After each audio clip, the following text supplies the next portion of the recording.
బెజవాడ వాసులే కాదు, ఆంధ్రప్రదేశ్ వాసులే కాదు, భారతదేశంలో ఉన్న ఏ తెలుగోడు అనుకోలేదు విజయవాడ పీడబ్ల్యూడి గ్రౌండ్స్ స్వరాజ్య మైదాన్ దాంట్లో అంబేద్కర్ విగ్రహం 125 అడుగుల విగ్రహం పెడతారని.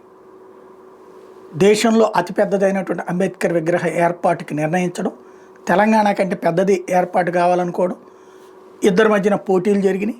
ఫైనల్గా ఆంధ్రప్రదేశ్లో 125 అడుగుల అంబేద్కర్ విగ్రహం విజయవాడ నట్ట నడిబొడ్డున ఏర్పాటు చక్కగా నడుస్తుంది. అక్కడ ఇప్పటికీ నడుస్తున్నటువంటి, ఒకప్పుడు ఎగ్జిబిషన్ జరిగేటటువంటి గ్రౌండ్, ఇప్పుడు అక్కడ ఈ చేనేత ఎగ్జిబిషన్ అని అవన్నీ అక్కడ స్పేస్ చుట్టూతో ఉంది కాబట్టి అవన్నీ జరుపుతున్నారు. అది ఆ సంస్థ వాళ్ళు చూస్తున్నారు. ఆ సంస్థ ప్రభుత్వం తరపున నిర్వహిస్తున్నారు.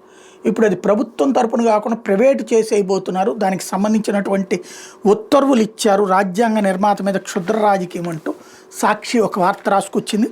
విజయవాడ నడిబొడ్డును వైఎస్ జగన్ ప్రభుత్వం 125 అడుగుల ఎత్తులో ఏర్పాటు చేసిన అంబేద్కర్ విగ్రహ నిర్వహణ ప్రైవేట్ పరం చేయడం చంద్రబాబు సర్కార్. పీపీపీ విధానంలో నిర్వహణకు త్వరలో టెండర్లు. ఈ మేరకు ఎన్టీఆర్ జిల్లా కలెక్టర్ లక్ష్మీశా ప్రకటన. డాక్టర్ బిఆర్ అంబేద్కర్ స్ఫూర్తిని భావితరాలకు అందకుండా చంద్రబాబు సర్కార్ కుట్రలు. ఇది ఎస్సీ ఎస్టీలను తీవ్రంగా ఆహ్వానించడమేనంటున్న దళిత సంఘాలు.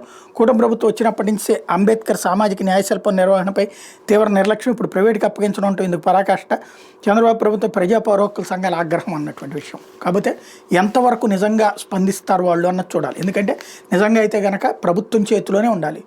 ఇప్పుడు తెలంగాణలో ఏం చేశారు, దళిత మేధావుల్ని తీసుకొచ్చి వాళ్ళ చేతికి అప్పచెప్పారు. అట్లాగే ఇక్కడ అవసరమైతే తెలుగుదేశం పార్టీకి సంబంధించినటువంటి దళిత వర్గానికి సంబంధించినటువంటి ప్రతినిధులతోనే ఒక కమిటీ వేయండి, వాళ్ళకి అప్పచెప్పండి దాని నిర్వహణ. తద్వారా దాని మీద వచ్చేటటువంటి ఆదాయానికి సంబంధించి ఒకటి సమకూర్చి తద్వారా అది దళితులకి ప్రయోజనం చేకూర్చేటట్టు చేయండి. అంతేగాని ప్రైవేట్ వాళ్ళకి ఇవ్వడం ఏంటది?